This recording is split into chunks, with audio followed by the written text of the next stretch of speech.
Hi everyone, we are the girls from the Real Sheht Podcast. I'm Amtul, the older sister, and I'm Ru, the younger one. I think black creators matter because I think people are realizing that black people matter more these days. Although we've always mattered, but I think there's a realization that we are the future. Yeah, it's true. And I think, especially as time goes on, we see that African culture is really coming to the forefront. Yep. And I feel like that needs to be celebrated. And obviously, African people come along with that. So black creators do matter, what we have to say, what we think, our culture. I also feel as though that we aren't represented as much in the media. So I think it's very important for us to come together and make sure that we are represented well. Yeah, it's true. And if we have our own narrative online as well, that means we get to basically put forward the good parts of our culture as well. And it's really important.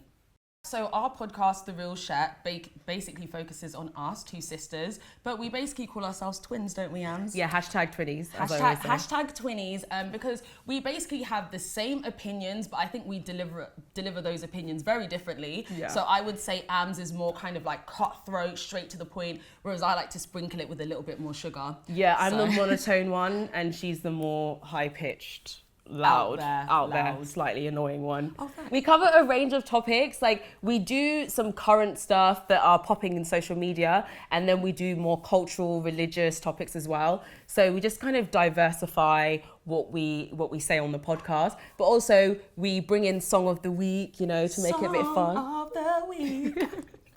And just like give you a lowdown of what we've been getting up to day to day as well. So that's our podcast. Yeah, and I think it's like super important for us to have our voices and also have them heard, because I think a lot of other podcasts as well, they're quite afraid to say what they really think. Whereas I think with me and my sister's podcast, we just say what we think and we say it how we want to say it, and we're not scared. It's very unapologetic, isn't it? Exactly. Yeah. And we're two sisters and we don't see that dynamic that's often. true. So yeah.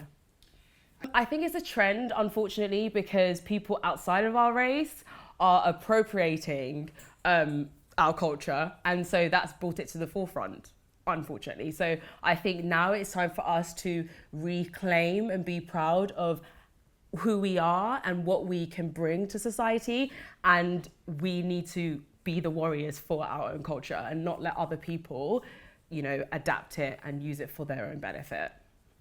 I second that.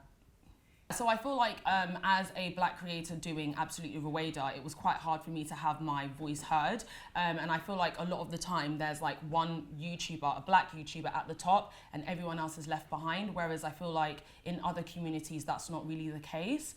And I also feel like as well, being in an interracial relationship and having a white husband, if you are a black female YouTuber, people are so fixated on the fact that you're in an interracial relationship. So they don't want to focus on you as the individual, but more so you two as the couple.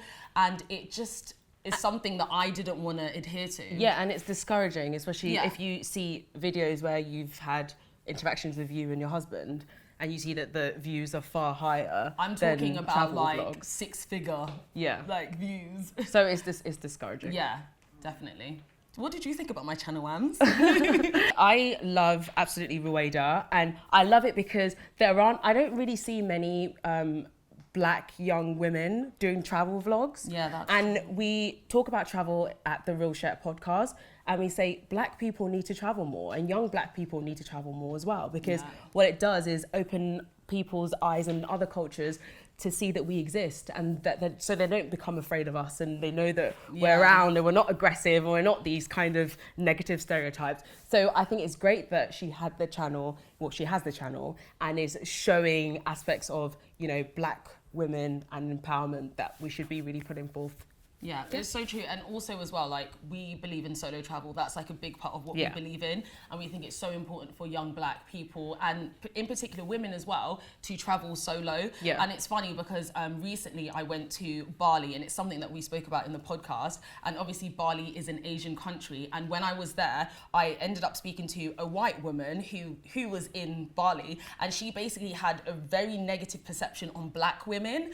And for me, it really disheartened me a lot. But then it made me feel like if we travel a lot more, we will encounter less of these experiences, because she was a minority in an Asian country, but then she still had these preconceived notions of another ethnic group, which was crazy to me. So. Yeah.